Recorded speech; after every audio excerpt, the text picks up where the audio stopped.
that point, then they're going to absorb that yolk sac, and then in the spring they come up as free-swimming fry. Now these chum salmon and pink salmon both go out to the ocean the same year they come out of the gravel. The other three species, reds, kings, and silvers, are going to spend 1 or 2 years in fresh water before they go to the ocean. They have to have a rearing area, they have to have a place to winter for at least 1 or 2 winters in the stream or the lake. And we've actually increased the amount of red salmon in here by cutting a spawning channel into a gravel pit up here that's now a lake. So we've got more habitat for them, and we've increased them quite a bit. You want me to set this so it's solid for you here on the side where you can get a better picture?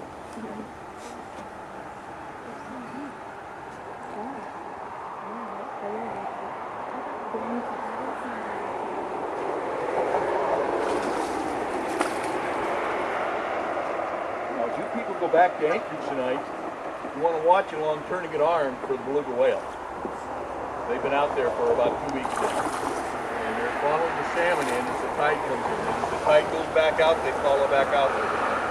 So the tide's on the way out now, and you might see the beluga going back out. They've got to go out so they don't get stranded by the low tide. Now over in Prince William Sound, I think some of you people saw this already, there's the orca whale, or killer whale, and there's seals and sea lions. There's even a salmon shark over there that loves the salmon.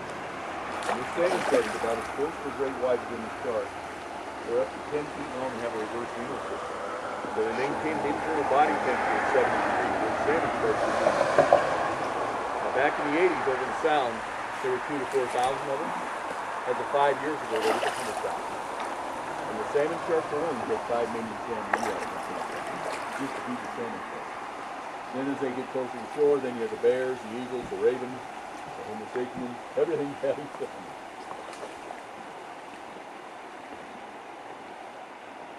So would bears, I mean, the salmon that are starting to change color, do bears eat that? And like, the bears will eat them, and they're not real desirable for you to have. They're mealy now. The flesh is mealy, and they've used up most of the omega fatty acids you'd want to catch the fish for. but the bears and the eagles, they're all about that? Yeah, it still works. I watched a black bear sit on that bank over there 2 years ago and eat a salmon with people over there. Crazy. Huh.